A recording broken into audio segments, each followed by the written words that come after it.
"You don't think about the family," my son-in-law yelled, throwing a plate at my head during Thanksgiving dinner. I refused to give up my house to his parents, and my daughter coldly added, "You'd better leave." Imagine, I was in my own home, and they were traitors masquerading as loved ones. I smiled, got up, and left. I wrote to my lawyer. Our plan worked. 5 minutes later, the police arrived. The revenge of justice had just begun. Before we continue, please subscribe to the channel and write in the comments what time it is where you are now. The turkey looked perfect, golden skin glistening under my dining room chandelier. I carried it to the table on the platter my late wife had bought 30 years ago, back when Thanksgiving meant laughter instead of this suffocating tension. Dewey had already claimed my seat at the head of the table. My seat, the one I'd sat in for 3 decades. He sprawled there like he owned the place, wineglass in hand, watching me set the bird down with that smirk he thought passed for charm. "Beautiful house, Ellis," he said, cutting into the turkey with exaggerated force. The knife scraped against bone. "Shame it's so empty most of the time. All these bedrooms, just you rattling around." I took my place at the side, a guest in my own home. Lula sat across from me, studying her plate like it held answers. She hadn't hugged me when she arrived, hadn't said much beyond a mumbled greeting. "I'm comfortable here," I said, keeping my voice level. "Built a life in these walls." Randall, Dewey's father, cleared his throat. "We've been looking at apartments, Ellis. 1-bedrooms, mostly. Market's tight right now."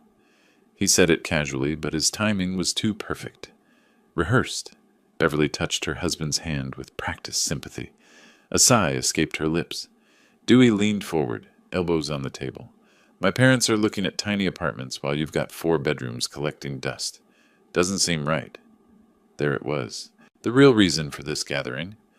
I'd suspected something like this for months. The comments Dewey dropped about property values, about my age, about how I didn't need so much space. But suspecting and experiencing are different animals. "Your parents' housing situation isn't something I'm prepared to discuss tonight," I said. Dewey's jaw tightened. He refilled his wineglass, the bottle clinking against the rim. "Not prepared? We're family. Or doesn't that mean anything to you anymore?" He paused, looking at Lula. She finally raised her eyes from her plate.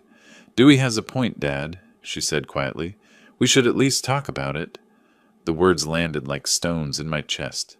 Not the content. I'd expected pressure, but the tone. Cold. Distant. This was my daughter, the girl I'd raised alone after her mother died, the one I'd put through law school, and she was siding with him. I excused myself to the kitchen, needing a moment away from Dewey's increasingly aggressive stare. Standing at the counter, I gripped the granite edge until my knuckles went white, breathed, counted to 10. I'd spent 30 years as a prosecutor, reading rooms, reading people, building cases. This wasn't a family dinner. This was an ambush. When I returned, Dewey had moved on to his second helping, talking between bites about family obligations, about elder care, about how selfish people hoard resources while loved ones struggle. "How's work, Lula?" I asked, trying to redirect. Dewey interrupted before she could answer. "We're discussing something important here, Ellis. Family takes care of family. My parents took care of me. You should understand that. You raised Lula alone." "Which is why I understand the value of independence," I said. Beverly dabbed her eyes with a napkin. Randall put his arm around her shoulders. The performance was almost convincing. The next hour crawled by with increasing tension. Dewey grew louder with each glass of wine. His compliments about the neighborhood came wrapped in commentary about how I didn't appreciate what I had, about waste, about responsibility. Lula remained silent mostly, but when she spoke, it was always in support of Dewey's points, never mine. I watched her lean into him, touch his arm when he grew animated, mirror his body language. She'd made her choice before she walked through my door tonight. Maybe months ago. Maybe longer. Around 8 o'clock, as darkness settled outside the windows, Dewey pushed back from the table. His chair scraped across the hardwood floor with a harsh screech. He stood, looking down at me, his face flushed from wine and frustration. "Let me make this crystal clear," he said, his voice tight. "You're living in denial. One person doesn't need this much space. It's wasteful. It's selfish." I remained seated, hands folded on the table, met his eyes without flinching. "And what exactly are you suggesting?" I asked, though I knew. "I'm suggesting you be reasonable," Dewey said, his fists clenched at his sides. "We're family, Ellis. Start acting like it." The threat hung in the air between us. Beverly looked at Randall. Randall looked at his son. Lula stared at her hands, saying nothing, which said everything. I stayed perfectly still, outwardly calm, but my mind was working through scenarios, calculating angles, preparing for what came next. Because this wasn't over. This was just beginning. Dewey's patience, what little he'd pretended to have, evaporated. He jabbed his finger toward me like a weapon. "Let me make this simple," he said, his voice rising. "You're one person. My parents are getting older. They need space. They need family around them. This house, your house, solves everything. You move to a reasonable apartment, something manageable, and my parents move in here. Temporarily, just until they get settled." Temporarily? The word carried as much truth as his smile. I looked up at him without rising from my chair. "This is my house. I worked 30 years for it. The answer is no." The room went still. Even the air seemed to hold its breath. Dewey's face darkened to a deep red. 30 years? And what about US? What about your daughter? Don't you care about family, or are you just another selfish— His hand shot out, grabbed the edge of his dinner plate. The motion was so fast I saw it coming, but didn't react, didn't duck, just watched as the ceramic disc flew across the space between us. The plate caught me on the right temple. A sharp crack. Pain exploded through my skull like lightning. The plate shattered on the floor behind me, fragments skittering across the hardwood. For 3 seconds, nobody moved. Nobody breathed. I sat perfectly still, feeling the heat spread across my temple, the immediate swelling, the pulse of my heartbeat suddenly loud in my injured head. My hand rose carefully to touch the spot. No blood on my fingers when I pulled them away, but the pain radiated in waves. Beverly gasped. Randall half rose from his seat, then settled back down. Dewey stood frozen, his arm still extended from the throw, his expression shifting rapidly from rage to shock to something that might have been fear. Lula's hand had flown to cover her mouth, but she didn't stand, didn't come to me, didn't move at all. I pressed my fingers gently against the injury, assessing it with the clinical detachment I'd learned in courtrooms. The skin wasn't broken, but I could feel the swelling already beginning, the heat of the bruise forming. This would mark, this would document well. The silence stretched. I tested moving my jaw, turning my head slightly. Everything functioned, though each movement sent fresh spikes of pain through my temple. Then Lula spoke. Her voice was flat, cold, completely devoid of concern. "Dad, you should leave. We need to discuss this without you. Just go." Not, "Are you okay?" Not, "Dewey, what did you do?" Just an order to leave my own house while my temple throbbed, and her husband stood there having just assaulted me. I looked at her, really looked, searched for any trace of the daughter I'd raised, the girl who used to climb into my lap after nightmares, who'd held my hand at her mother's funeral, found nothing but a stranger wearing her face. "I'll be leaving now," I said to no one in particular. I stood slowly, maintaining my balance despite the dizziness that washed over me. My phone lay on the table where I'd placed it before dinner.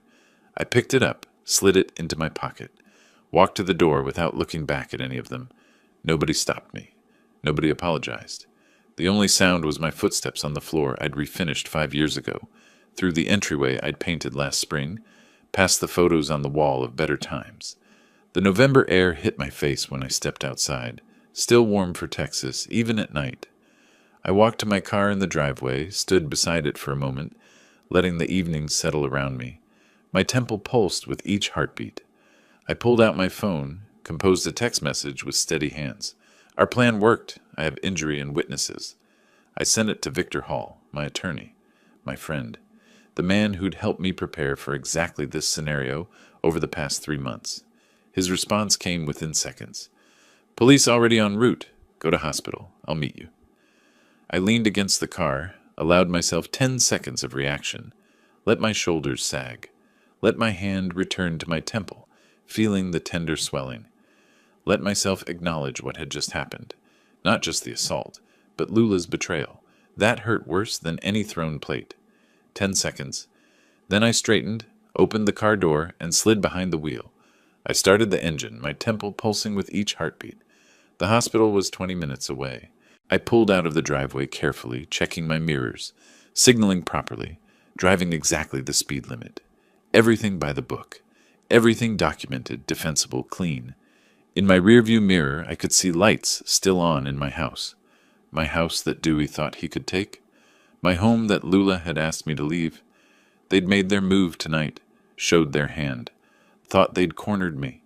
They had no idea I'd been 3 steps ahead since September, when Dewey first started circling like a shark. They didn't know about the cameras I'd installed, the recordings I'd made, the case I'd been building with Victor's help. Didn't know that tonight's dinner had gone exactly as I'd planned. The prosecutor in me smiled despite the pain. This was just the opening argument. The trial was about to begin. 20 minutes of silence and streetlights. Each red light gave me opportunity to study my reflection in the rearview mirror, the bruise already darkening from red to purple, swelling pushing my skin tight along the temple. The throbbing kept rhythm with my heartbeat, a steady percussion of evidence. Del Seaton Medical Center rose ahead, its emergency entrance bright against the night. I parked in the visitor lot, walked through automatic doors into fluorescent brightness and antiseptic air. The intake nurse took one look at my temple and moved me through triage quickly. Dr. Chen appeared within 15 minutes, young and efficient, maybe early 30s. She examined the injury with careful fingers, her touch clinical. "This is going to bruise significantly over the next 24 hours, she said, tilting my head toward better light. "The impact point suggests a thrown object, not a fall. Do you want to tell me what happened?" "I'd prefer to save that for the police report, if that's acceptable." Something shifted in her expression. Recognition. She'd done this before, documented domestic violence, gathered evidence for cases that would end up in courtrooms I used to work in. "I'll photograph from multiple angles," she said. "Front, side, close-up, wide shot. Standard protocol for assault documentation." The camera flash was bright in my peripheral vision. 4 shots, each from a different perspective. She worked with the practiced efficiency of someone who understood that photographs could make or break a case. "Mild concussion," she diagnosed after additional tests. "You'll need rest. Light sensitivity is normal. The headache will worsen before it improves." I nodded, filed the information away with everything else I'd need to remember. Victor arrived within 30 minutes of my text, carrying his leather portfolio like he'd just left the office. Probably had. He found me in the waiting area, sat beside me in the molded plastic chairs, and we spoke in the low tones of 2 men who'd worked together in courtrooms for decades. "Medical documentation is solid," he said, reviewing the photos on his phone that Dr. Chen had sent electronically. "Witnesses present. Provocation clearly from the aggressor. This is textbook assault causing bodily injury under Texas Penal Code, Section 2201. "How long until they pick him up?" I asked. "Officers should be at your house within the hour." He made a call, stepping away briefly, speaking in clipped legal phrases I recognized as communication with law enforcement. When he returned, his expression held grim satisfaction. "Detective Morgan is lead. She's good. Worked with us on the Henderson case back in '09, I remembered. Sarah Morgan, methodical investigator, early 40s now. She'd seen through more lies than most people told in a lifetime." While we waited for my discharge papers, my phone buzzed. Lula's name lit the screen. I let it ring twice before answering, holding the device slightly away from my ear. "What did you do?" Her voice exploded through the speaker, loud enough that Victor heard. "The police arrested Dewey. You called the police on your own family. You planned this." "He assaulted me in my own home," I said, my voice calm and cold. "Actions have consequences. You're destroying this family. He's in handcuffs because you—" I ended the call, set the phone face down on my lap. Victor raised an eyebrow. "She made her choice," I said. Back at my house, my crime scene now, Detective Morgan walked through the dining room, cataloging evidence with practiced eyes.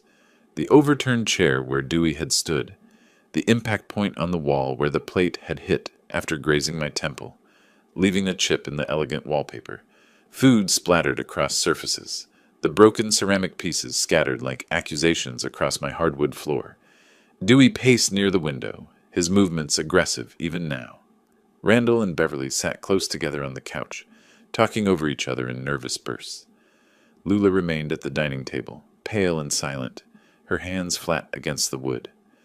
Morgan separated them for individual statements. Standard procedure. Give them time to settle into their lies before comparing stories. "Sir, I need you to tell me exactly what happened at dinner tonight," she said to Dewey, her voice neutral. "He was being unreasonable," Dewey said, his words tumbling out too fast. "My parents needed help, and he wouldn't listen to reason. He said terrible things about family." "That doesn't explain how he got injured." Dewey's mouth opened, closed, his face reddened. In the living room, Randall tried his version. "It was an accident. Things got heated. You know how family dinners can be, and he didn't mean—" Beverly interrupted, her voice rising. "Ellis said terrible things. He was refusing to help family. Dewey was defending us." Morgan's pen moved across her notepad, recording contradictions. Accidental or defensive. Provoked or unprovoked. The stories didn't align, and she knew it. Two uniformed officers flanked Dewey as Morgan read him his rights. His voice started to rise in protest, but Beverly touched his arm with a warning look. He fell silent. "Dewey Parker, you're under arrest on suspicion of assault causing bodily injury." The words continued, familiar and inevitable. Victor had forwarded the medical documentation electronically. The photographs of my darkening bruise, Dr. Chen's clinical notes. The case was building itself, brick by documented brick. Neighbors had heard the shouting. One had called about the crash. Their statements would corroborate timeline and intensity. As the officers placed handcuffs on Dewey's wrists, his eyes found where Lula sat. She looked away. My phone buzzed again in my hand at the hospital. Another call from Lula. I sent it to voicemail. Victor glanced at the screen. "She's called my office 6 times already. I'm not answering either." "Good," I said. Dr. Chen returned with discharge papers, instructions for monitoring concussion symptoms, prescription for pain medication, follow-up appointment scheduled for Monday. I signed where indicated, collected the papers, stood carefully. The dizziness had faded, but the pain remained, steady and sharp. "Your attorney mentioned you might need these for legal proceedings," Dr. Chen said, handing Victor a sealed envelope. "Complete medical records and photographs, certified copies." "Appreciated," Victor said. Outside, the night had grown cooler. Victor walked me to my car. "You should rest," he said. "This is just the beginning. Bail hearing tomorrow, probable cause determination, then we see if the DA files charges." "They'll file," I said. "Too much evidence. Too many witnesses. Too public now that the arrest is made." He nodded. We both knew how these cases played. Once the machinery started moving, it rarely stopped. I drove home carefully, the same route in reverse. Past the hospital, through downtown, into Tarrytown. My house sat dark when I pulled into the driveway. Everyone gone. Crime scene tape across my front door. I sat in the car for a long moment, engine ticking as it cooled, looking at my home transformed into evidence. Then I got out, ducked under the tape, and went inside to spend the night alone with my throbbing temple and my calculated satisfaction. I slept poorly, waking every few hours to the pulse of pain in my temple. Morning came regardless, sunlight harsh through the windows I'd forgotten to curtain. I took the prescribed medication, made coffee in my quiet kitchen, and settled into my study with the deliberate routine of a man reclaiming his space. The house felt different, emptier. Not just from Lula's absence. I'd grown accustomed to that over the past year as she drifted toward Dewey's orbit. This was the emptiness that comes after violence, after the breaking of something that can't be repaired. I pressed the ice pack against my temple, felt the cold seep through my skin, and let myself remember how it all began. 3 weeks earlier, I'd been working in my garden, hands deep in autumn soil, pulling up the last of the season's tomato plants.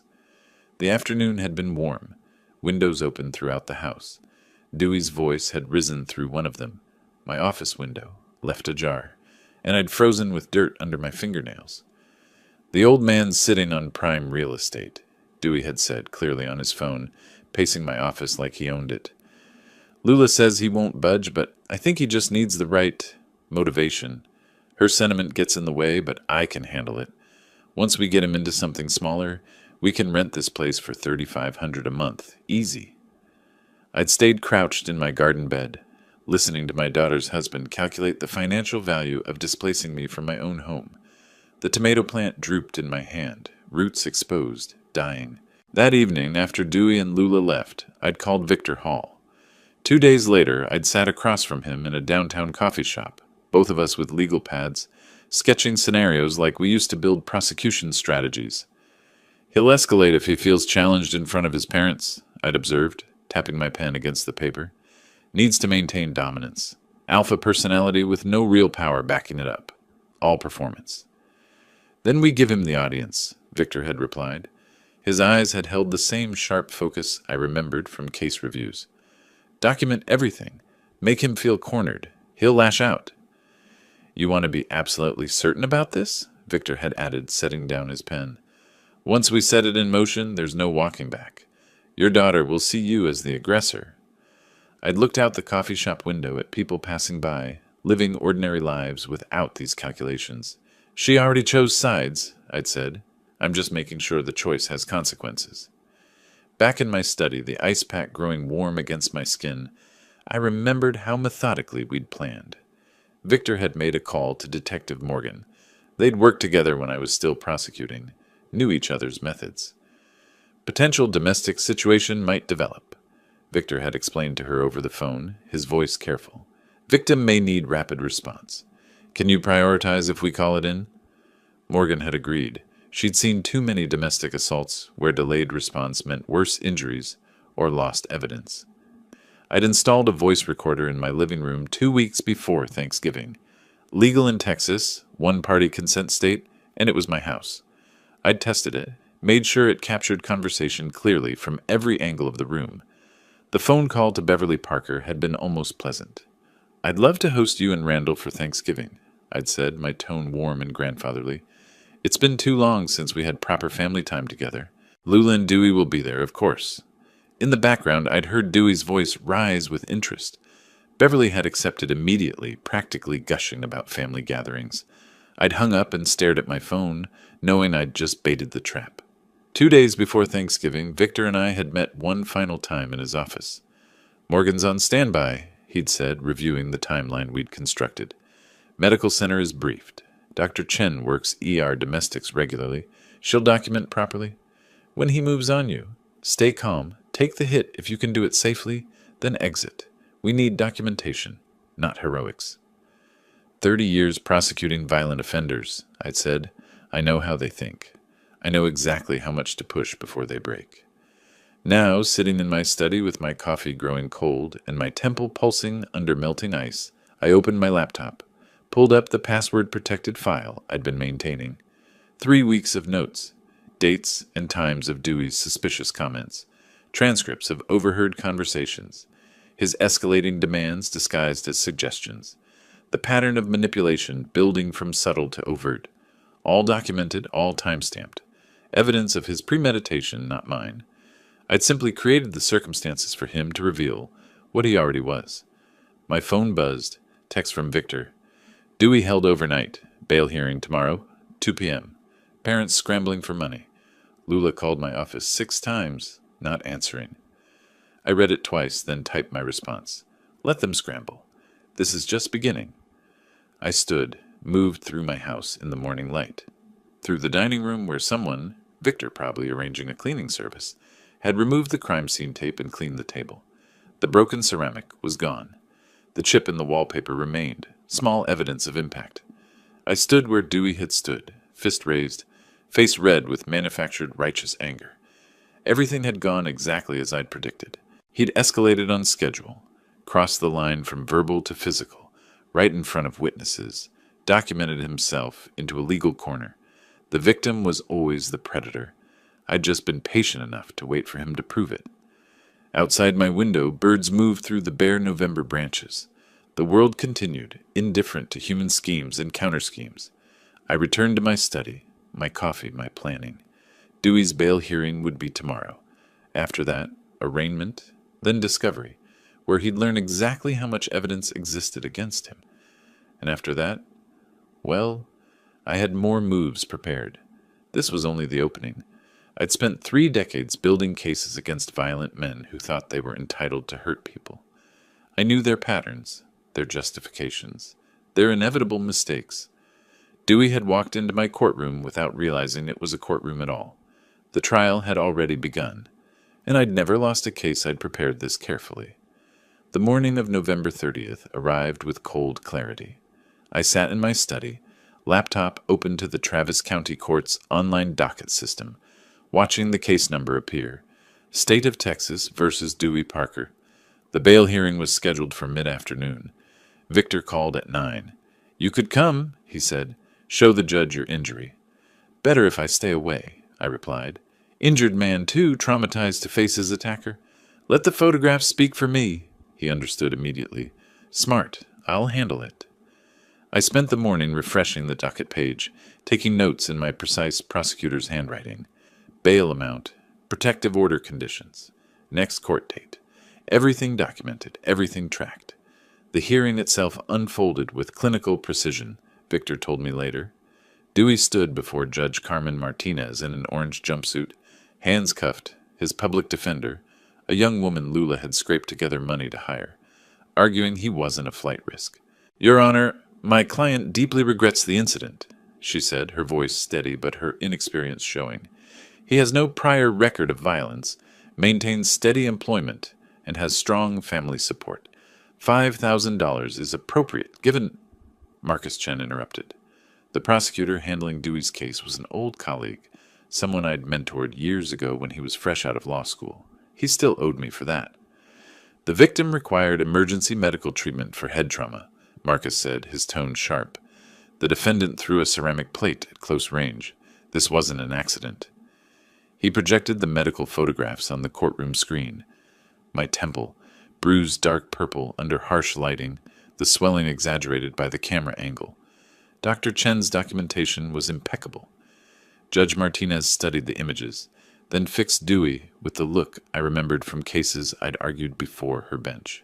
"Mr. Parker," she said, her voice carrying the weight of someone who'd seen countless domestic violence cases, "you will have no contact, direct or indirect, with Ellis Green.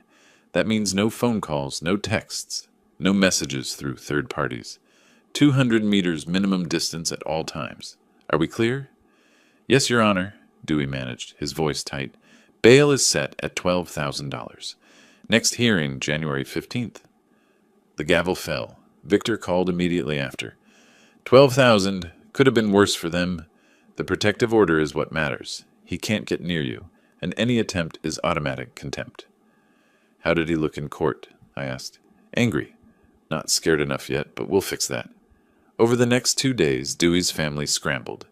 Beverly and Randall mortgaged their modest home, signing papers at a dingy bail bond office where a bored bondsman took their information without meeting their eyes. Beverly cried quietly while Randall stared at the wall, both aging visibly under the stress. They pawned their car, a 10-year-old sedan worth maybe $10,000, to cover the bond fee. Dewey walked free on December 2nd, emerging from Travis County Jail into cold winter sunshine. He'd lost weight. 3 days of jail food and stress had hollowed his face, made his eyes harder. Lula waited in a borrowed car, their own vehicle sitting in a pawnshop lot. Neither spoke during the drive to their apartment. I learned all this through Victor's network. Courthouse clerks, bondsmen who remembered favors owed, connections built over decades of legal work. That same afternoon, Victor filed the civil lawsuit. I'd reviewed every line of it the day before, making one small edit, increasing the medical expenses by $500 to account for ongoing headaches I'd documented at a follow-up appointment I'd strategically scheduled. Every detail mattered, every number defensible. $2,000 medical expenses, $23,000 pain and suffering, $50,000 punitive damages for malicious intent. Total, $75,000. The number was deliberately chosen, ruinous but not absurd, high enough to terrify them, low enough that a jury might actually award it. The process server delivered the complaint to their apartment that evening. Lula signed for it with shaking hands, opened the envelope while Dewey watched over her shoulder. The folder slipped from her fingers. Dewey read it off the floor, his face draining of color as reality crashed down. $75,000? His voice rose with each word. Where does he think we're supposed to get $75,000? Lula's voice came out near tears. He knows we don't have it. That's the point. He's trying to destroy us. My phone rang minutes later. Lula's number. I let it go to voicemail. She called 6 more times that evening, then started calling Victor's office. We didn't answer. In my study, I reviewed the documents one more time. The criminal case proceeding on its own track, arraignment, discovery, trial. The civil case opening a second front, applying financial pressure that would force decisions, create desperation. Desperation led to mistakes, and I was waiting for their mistakes. Victor called late that night. They're panicking, good. But Ellis, they're going to fight back. People this desperate, they'll try anything. Let them try, I said. I hung up and returned to my planning. The next phase required patience. I needed them to make their move before I made mine. The trap was set. Now I just had to wait for them to walk into it. The next morning, Lula was on the phone before I'd finished my coffee. Victor's contacts at the courthouse reported frantic activity, attorney consultations, desperate calls to legal aid services, borrowing money from everyone they knew. By noon, they'd scheduled meetings with 3 lawyers. By evening, they'd chosen Marcus Webb. I knew the name. Everyone in Austin legal circles knew Marcus Webb, a civil litigator in his early 50s with sharp suits and sharper tactics. The kind of attorney who'd argue black was white if you paid him enough, and make the jury almost believe it. He took their case after hearing their version. Victor learned the details through his network, how Dewey described me as cold and vindictive, how Lula tearfully recounted a childhood of emotional manipulation. The stories sounded rehearsed because Webb helped craft them during the consultation. Here's what we do, Webb had told them, leaning back in his leather chair. They want to play victim? We show the jury who the real victim is, a young woman trapped under her father's thumb, and a husband who finally stood up to a bully. But we need proof, Lula started. Your testimony is proof, Webb cut in. You lived it. They borrowed $8,000 for his retainer, a high-interest loan Lula's damaged credit barely qualified for. Desperation made people say yes to terms they'd never normally accept. Webb spent 3 days preparing the countersuit. He interviewed Dewey's parents separately, asking leading questions with the practiced skill of someone who knew exactly how to walk the ethical line without crossing it. Are you certain Ellis didn't say something provocative first? He'd ask Beverly. Could the plate have been thrown defensively? He'd suggest to Randall. Is it possible Ellis injured himself to frame Dewey? The question planted like a seed. Not telling them what to say, he was too experienced for that, but guiding them toward the version he needed, coaching their memories until uncertainty became certainty. But at the police station, we said we saw Dewey throw the plate, Beverly protested weakly. Won't changing our story now look bad? Webb smiled reassuringly. You were in shock that night. Now, with time to reflect, you remember more clearly. Memory works that way. It's perfectly legitimate.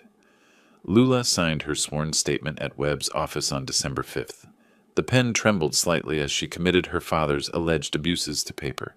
Years of control, manipulation, emotional cruelty. Stories that were part truth, twisted into weapons, part complete fabrication. Webb's paralegal notarized the document while Webb watched approvingly, already planning how to use the daughter's testimony for maximum emotional impact. The countersuit hit the courthouse on December 6th. $50,000 in damages for Lula's lifetime of trauma, emotional abuse allegations, entrapment, deliberate provocation. Legal circles buzzed. A courthouse clerk called Victor with a warning. Webb has a reputation for scorched earth litigation. He'll drag everything into discovery. Victor drove to my house that evening with printouts of Webb's filing and the revised witness statements. We sat in my study while he spread the documents across my desk, genuine worry visible on his face for the first time since this began. I read through the countersuit slowly, my prosecutor's eye catching every manipulated phrase and strategic lie. I made notes in the margins. Provably false. No corroboration. Contradicts police report. Victor paced, unusually animated. Webb will subpoena every communication between you and Lula for the past decade. He'll depose friends, neighbors, anyone who might say you were controlling. He'll paint Thanksgiving as the culmination of years of abuse. I kept reading, calm. Ellis, your own daughter is accusing you of decades of psychological abuse, Victor continued. Even if we win, the damage to your reputation... Let him argue it, I said. Victor stopped pacing. You're not concerned? These are serious allegations. I set down the papers and met his eyes. I have an ace up my sleeve. Something Webb doesn't know about. Something even Dewey doesn't know I have. What kind of ace? 3 weeks ago, before I invited them for Thanksgiving, I took certain precautions. Documentation, recordings, evidence that proves exactly what Dewey and Lula were planning. Victor stared at me. You recorded them? Texas is a one-party consent state, I said. My house, my right. I'd installed the voice recorder 2 weeks before Thanksgiving. Small device, high-quality audio, positioned in my living room where it could capture every conversation clearly. Legal under Texas law. I only needed one party's consent to record, and I was that party. I'd also activated the recording app on my phone during certain conversations, backed everything up to encrypted cloud storage, through a contact who specialized in digital forensic. Everything preserved, everything time-stamped, everything admissible. What did you capture? Victor asked quietly. Dewey discussing his plans for my property, Lula agreeing to help convince me to move, specific dollar amounts they planned to extract. Their entire scheme, in their own words, recorded weeks before Thanksgiving. Victor sat down slowly. Why didn't you tell me? I needed to see how far they'd go first, I said. If Dewey had just made verbal demands and left it at that, I might have let it go. But he threw that plate, and now Lula's committed perjury in a sworn statement. I pulled a folder from my desk drawer. Transcripts of the recordings printed and organized. Dates, times, speakers identified. Webb thinks he's flipping the narrative, I continued. He thinks Lula's testimony will muddy the waters enough to create reasonable doubt. What he doesn't know is that I can prove, with their own voices, that they were scheming to take my house before Thanksgiving ever happened. Victor took the folder, scanned the first few pages. His expression shifted from worry to something approaching admiration. This changes everything, he said. That's the idea. When do we play this card? Not yet, I said. Let Webb commit. Let them spend more money on legal fees. Let Dewey's parents mortgage themselves further. Let Lula dig deeper into her lies under oath during depositions. Victor nodded slowly, understanding the strategy. And then we produce the recordings. Show the judge that everything they've claimed is provably false. Watch their entire case collapse. I leaned back in my chair, feeling the satisfaction of a plan coming together. Webb's good, I said, but he's walking into a trap, and he doesn't even know it. The morning after Victor and I reviewed the recordings, I drove downtown to meet Thomas Brennan for coffee. The cafe was quiet, tucked away from the business district, the kind of place where conversations stayed private. Brennan had aged well, mid-60s now, still sharp-eyed, still careful. I'd cleared his name 12 years ago when someone stole his identity and racked up fraudulent charges. He remembered. Ellis, he said, shaking my hand. Been a long time. Too long. I need a favor. We talked for 40 minutes about hypothetical family situations and financial stress indicators. Brennan read between the lines like I knew he would. He slid a folder across the table. Public records only. Credit scores, liens, foreclosure notices, all accessible if you know where to look. I didn't open it until I was back in my car, engine running, reading by overhead light. The numbers told a story more damning than any testimony. Dewey carried $45,000 in combined credit card and auto loan debt. His credit score had plummeted 100 points in 6 months, multiple missed payments, collection agencies circling. But the revelation that made everything crystallize, a business loan pre-approval from Texas Capital Bank, contingent on property collateral worth at least $500,000. My house was valued at $580,000. I flipped to the next page. Randall and Beverly Parker, $30,000 in medical debt from Randall's heart surgery 2 years prior. Mounting interest. Minimum payments they could barely afford. The last page was a photocopy of Dewey's business plan, incomplete, but enough to see. Plans for a used car dealership, projected monthly expenses, and a line item that made my jaw tighten. Rental income from collateral property, $3,500 a month. My property, rented out to service their debts while I lived in some efficiency apartment, displaced from the home I'd built. It was never about family, never about helping elderly parents. Pure calculation, pure greed. I called Victor immediately. 2 days later, on December 10th, Victor filed a discovery motion. Financial records, he argued, were directly relevant. If Dewey was financially motivated to seize my property, it undermined Webb's entire narrative of a loving son-in-law defending family. Webb fought back with a flurry of objections. Irrelevant, overly broad, invasion of privacy. Judge Martinez heard the arguments via phone conference. I listened on Victor's speakerphone, hearing Webb's increasingly desperate tone as Martinez cut through his objections. "Counselor," she said, her voice carrying the weight of someone who'd presided over too many cases, where money hid beneath family rhetoric. If your client was financially motivated to pressure Mr. Green for property, that's directly relevant to the assault and the counterclaims. Motion granted. 48 hours to comply. Webb's silence spoke volumes. Dewey spent a frantic day gathering documents. I imagined him and Lula at their kitchen table, organizing bank statements, both knowing what the numbers would reveal. Webb reviewed the materials before submission. He must have realized then that his client's story was collapsing. The courier delivered a sealed envelope to Victor's office on December 12th. We spread the contents across his conference table. Bank statements, credit card bills, loan applications, business plan drafts. Victor traced entries with his finger. Look at this. 3 weeks before Thanksgiving, Dewey applied for the business loan. The application lists family property in Tarrytown as proposed collateral. Premeditation, I said. He was planning this before he had the house. It destroys his impulsive anger defense. Victor flipped to another page. And here, Google search history from the loan application site. Home equity loan maximum. Rental income calculator. Texas property transfer family member. I found the text message thread between Dewey and someone named Marcus, his business partner apparently. My father-in-law's house is the key to funding, Dewey had written on November 8th. Just need to convince him it's the right move. Lula's working on him. November 8th, 2 weeks before Thanksgiving. Victor set down the papers. This isn't a family dispute.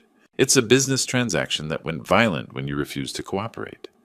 And now we have proof, I said.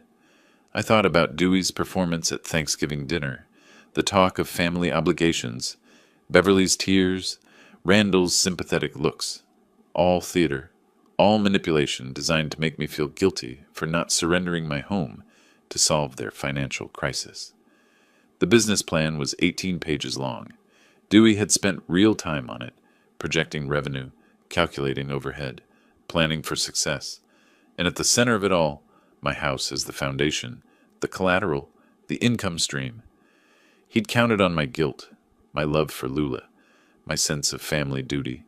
What he hadn't counted on was that I'd spent 30 years prosecuting people who wore masks, who wrapped cruelty in noble language, who stole while claiming virtue. I knew the patterns, knew how to read the lies. Victor made copies of everything organized by category: financial desperation, business planning, timeline of premeditation, each piece of evidence tagged and indexed. Webb's going to have a hard time explaining this away, Victor said. He can't, I replied. The numbers don't lie, and when we add the recordings to this financial evidence, their entire case evaporates. But I wasn't ready to play that card yet. Let them commit further. Let Webb dig deeper into his false narrative. Let Dewey and Lula sink more money into legal fees they couldn't afford. The trap kept getting tighter, and they kept walking deeper into it. I drove home that evening with copies of the financial documents on my passenger seat, evidence of what people would do when desperation mixed with entitlement, when they believed their needs justified taking what wasn't theirs. But the financial desperation was only half the story. What I learned next made the assault look like a minor offense. A week earlier, on December 5th, the same day Webb filed his countersuit, I'd made a call to Rachel Torres, private investigator, former FBI fraud specialist, the kind of person who knew how to dig beneath surfaces and find what people worked hard to hide. My instinct tells me the assault is part of something larger. I told her over the phone. I need to know what I'm really dealing with. She'd taken the case. On the morning of December 13th, Torres arrived at my house carrying a leather portfolio. She was compact, late 40s, with the direct gaze of someone who'd spent years interviewing liars. Her expression was grim. We sat at my dining table, and she spread documents across the surface. Copies of a power of attorney form, a medical evaluation, timeline evidence showing website access logs. Your son-in-law accessed LegalZoom on November 10th, she said, tapping the first page. Downloaded a Texas power of attorney template. 3 days later, someone using his computer searched Texas dementia, diagnosis requirements, and guardianship without consent. My hands remained steady as I read, but anger built behind my ribs like pressure. Then on November 20th, Torres continued, they created this. She slid across a medical evaluation form. Dr. Andrew Mitchell's name at the top, his signature at the bottom, or what was supposed to be his signature. The diagnosis, moderate to severe dementia. Recommendation, immediate guardianship required for patient safety. I'd seen Dr. Mitchell 3 months ago for my annual physical. Clean bill of health. Sharp mind. No cognitive issues whatsoever.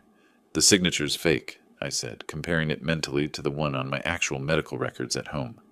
Amateur work, Torres confirmed. Dr. Mitchell confirmed he never wrote this letter, never diagnosed you with dementia. The forger didn't even match the signature correctly. Wrong pen pressure, inconsistent letter formation. I set the document down carefully. They were going to have me declared incompetent. Then petition for guardianship, Torres said. Take control of your assets for your protection. After that, they could liquidate or leverage the house however they wanted. You'd have no legal standing to stop them. The coldness of it, the calculation, not just greed, but theft dressed as concern. Elder abuse wrapped in filial duty. How far did they get with this? I asked. Drafts only. They never filed. I think Thanksgiving was supposed to be about getting you to sign voluntarily. When you refused, they had this as backup. I photographed every page with my phone. Then I drove to the Austin Police Department Central Station. Detective Morgan met me in an interview room, her expression shifting from curiosity to hardening resolve, as I presented Torres's findings alongside my actual medical records. They forged medical documents, I said, my voice controlled fury. Attempted fraud. Identity theft. This goes way beyond the assault. Morgan studied the signature comparison, the computer search history, the timeline. When she looked up, her eyes held the focused determination of someone who just realized she was looking at a felony case. I need to brief the DA, she said, but this is enough for a search warrant. Computer, documents, anything related to the forgery. She worked late that night, drafting the warrant affidavit. Called the on-duty judge at home for approval. By midnight, the warrant was signed electronically. The raid was scheduled for first light December 16th. 4 officers arrived at Dewey and Lula's apartment before dawn. I wasn't there. Morgan kept me away deliberately, protecting the case, but she briefed me afterward. Dewey answered the door in sweatpants and a t-shirt, demanding to know what was happening. We have a warrant, the lead officer said, pushing past him. They carried out a desktop computer, 2 laptops, file boxes filled with papers. Neighbors watched from windows. The real discovery came in a folder labeled Dad's Health in Lula's handwriting. Printouts of the forged documents, draft versions, notes about which doctor to impersonate. An officer photographed Lula's face when they found it. Morgan described it to me later. Color draining, eyes widening, the look of someone who just realized the trap had closed. Digital forensics moved fast. By afternoon, they'd reconstructed everything. Multiple drafts of the power of attorney saved on Dewey's computer, created over several days. Browser searches, how to forge medical documents, guardianship in Texas, signature practice. Downloads of Dr. Mitchell's actual signature from insurance forms. They'd pulled it from a PDF Ellis had emailed them months ago about his health coverage. Email exchanges between Dewey and Lula. Getting the paperwork ready before Thanksgiving, one read. Once we have the guardianship, we can move fast on the house, another said. Premeditation, conspiracy. Felony forgery under Texas Penal Code. Section 3221. Morgan interviewed them separately at the station. Dewey tried justification first. I was just exploring options for Ellis's future care. He's getting older, and we wanted to be prepared. Mr. Parker, Morgan interrupted, your computer shows you researched how to forge medical documents, downloaded power of attorney forms, created multiple drafts. The timeline shows this began 2 weeks before Thanksgiving. Long pause. Then, I want my attorney. Lula cried through her interview, but offered no alternative explanation. Just tears and silence, and the slow realization that her participation had made her an accomplice to a felony. Dewey was arrested for the second time on December 16th, late afternoon. Felony forgery, attempted fraud, identity theft. Lula was named as an accomplice but not immediately arrested. Prosecutors' strategy, using her potential charges as leverage for testimony. Bail was set at $50,000. They couldn't pay it. Their car was already pawned. Dewey's parents had mortgaged their house for the first bail. Credit maxed out. No assets left to leverage. Dewey spent his second night in Travis County Jail. But this time, there was no bail money coming. No rescue. Just the cold reality of consequences catching up. I sat in my study that evening reviewing the case file Victor had compiled. 2 charges now, assault and felony forgery. Civil lawsuit, countersuit crumbling under the weight of exposed lies, and I still hadn't revealed the recordings. The prosecutor in me knew when to hold cards and when to play them. This wasn't the moment. Not yet. Let Dewey sit in jail. Let Lula contemplate her choices. Let Webb realize his clients had lied to him about everything. Let them understand, finally, that you don't try to steal from someone who spent 30 years putting criminals behind bars. The game was nearly over. They just didn't know it yet. Dewey spent 5 days in Travis County Jail, unable to make the $50,000 bail that stretched impossibly beyond his family's grasp. Victor kept me updated with daily phone calls, each one reporting another desperate counteroffer. From Webb, each one more revealing than the last. They can't win at trial, Victor told me on December 18th. Webb knows it. The digital forensics are ironclad. The financial motive is documented. Your medical records prove you're completely competent. He's trying to salvage whatever he can. What's he offering? Everything we wanted. Guilty plea to both charges. Restitution. Protective order. It's just a matter of finalizing terms. Lula sold her car on December 17th. A Honda Accord worth $12,000 that she'd loved. Always kept clean, always maintained. She drove it to a used car lot on Ben White Boulevard and stood in the dusty office, while a dealer with dead eyes offered her $8,000. The car's worth at least $12,000, she said, her voice tight. Maybe if you had time to wait for the right buyer. The dealer counted bills with practiced indifference. But you don't have time, do you? She signed the title over with tears streaking her face, removed her registration and insurance cards from the glove box, dropped them in a plastic bag she didn't look inside. $8,000. Still not enough. Randall and Beverly visited a lender on December 18th, the kind of place with neon signs in the window and interest rates that skirt legality. They signed papers for a home equity loan against the modest house they'd owned for 30 years, securing another $25,000. Beverly's hands shook so badly that Randall had to guide the pen. Together they'd scraped $33,000, $17,000 short of bail. Webb delivered the reality to Dewey in a jail conference room on December 19th, spreading papers across a scarred metal table while a guard watched from the corner. "Take the plea," Webb said, his voice flat with exhaustion. 3 years probation is a gift compared to what the judge will give you at trial. 5 to 10 years in state prison for felony forgery alone. You walk out of here today on probation or you go to trial and lose years. Dewey read through the agreement twice. And the money? $45,000 in restitution. $1,250 a month for 3 years. Webb paused. It's manageable. Both of them knew it wasn't. The plea hearing on December 20th was brief and clinical. I didn't attend, maintaining distance, letting the system complete its work. But Victor texted me at the moment Dewey signed the agreement. It's done. I was at home, making coffee, reading the newspaper. The text arrived and I set down my cup, feeling the weight of finality settle. Judge Martinez asked Dewey the required questions. Mr. Parker, you understand that by pleading guilty, you're admitting you assaulted Ellis Green and forged documents intended to defraud him of his property and autonomy. Yes, Your Honor.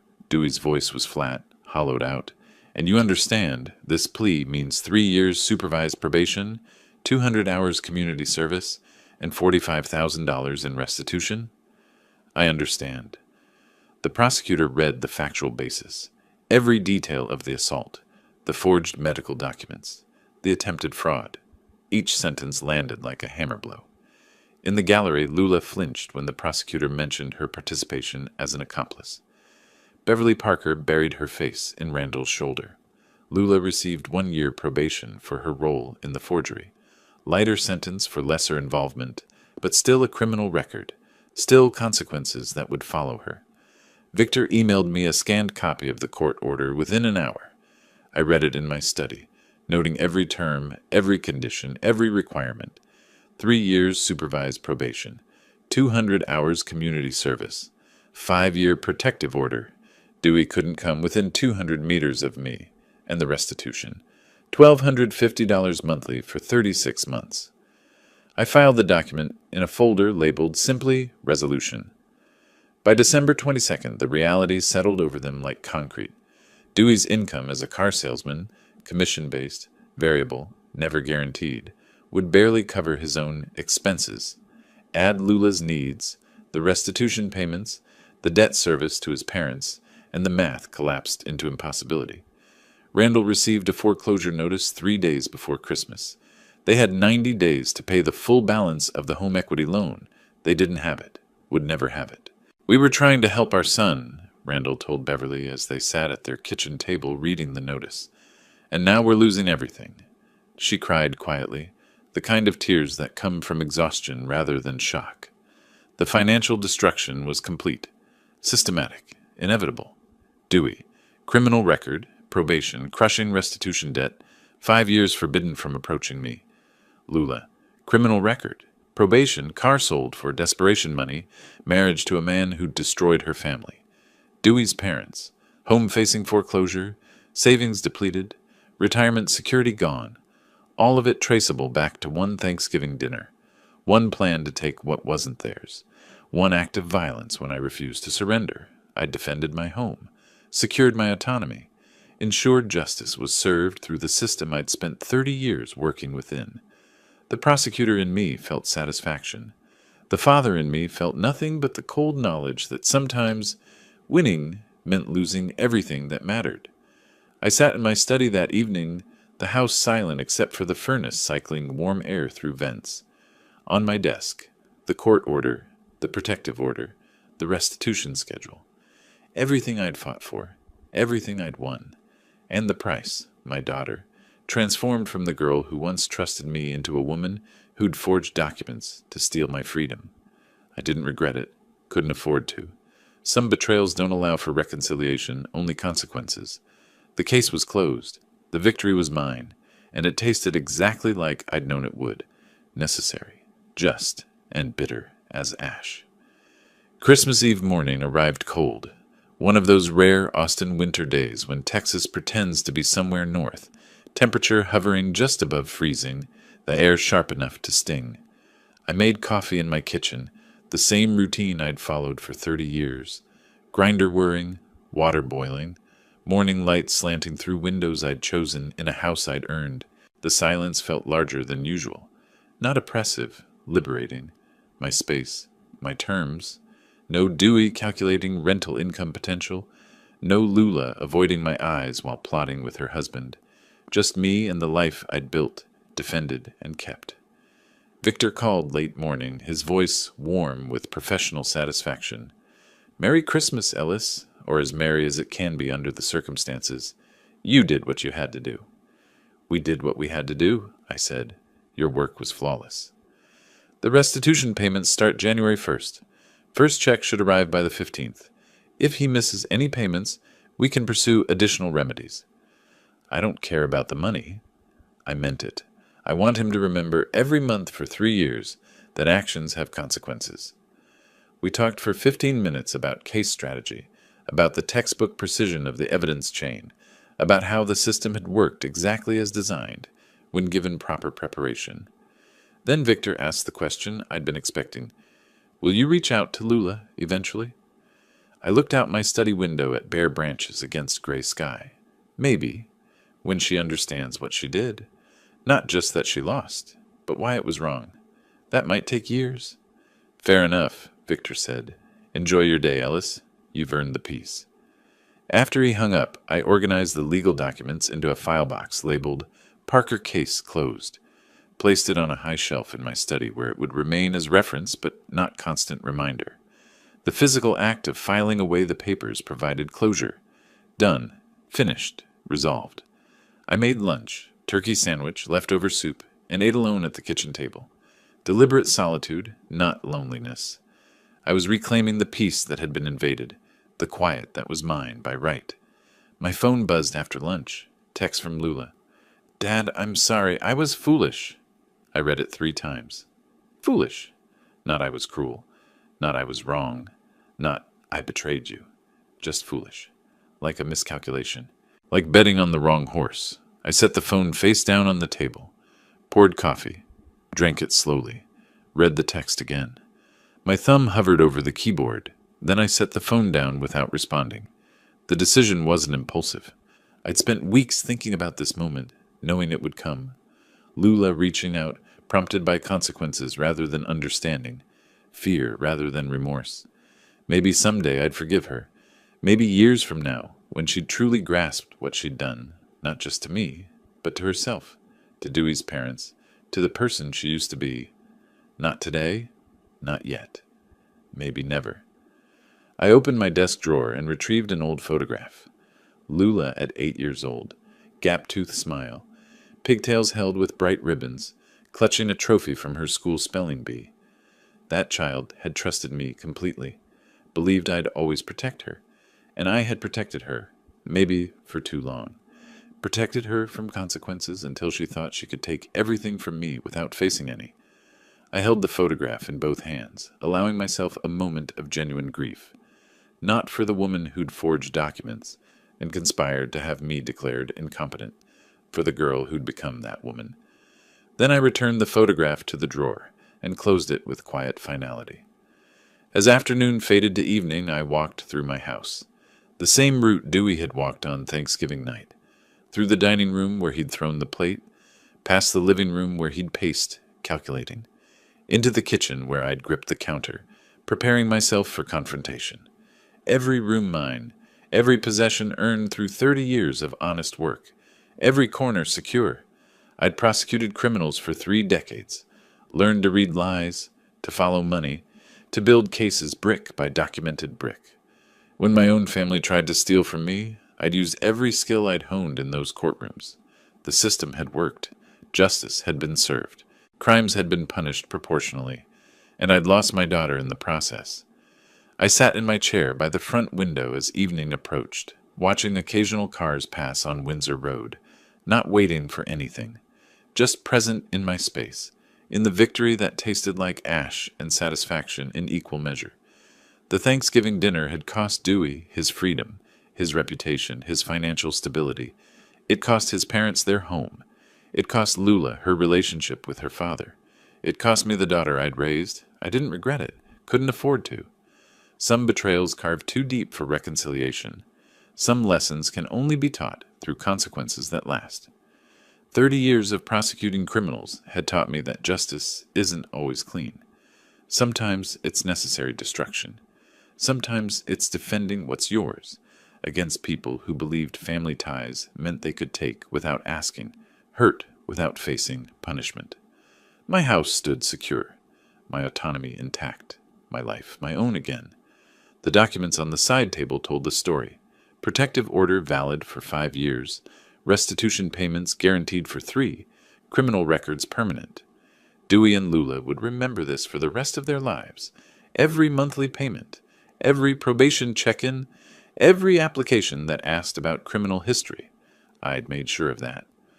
Outside, winter darkness settled over Tarrytown. Lights came on in neighboring houses where families gathered for the holiday. I stayed in my chair, alone in the home I'd defended, victorious in a war that had destroyed everything except the ground I'd held. The silence wrapped around me like armor. I'd won. The price was steep, but I'd paid it knowingly.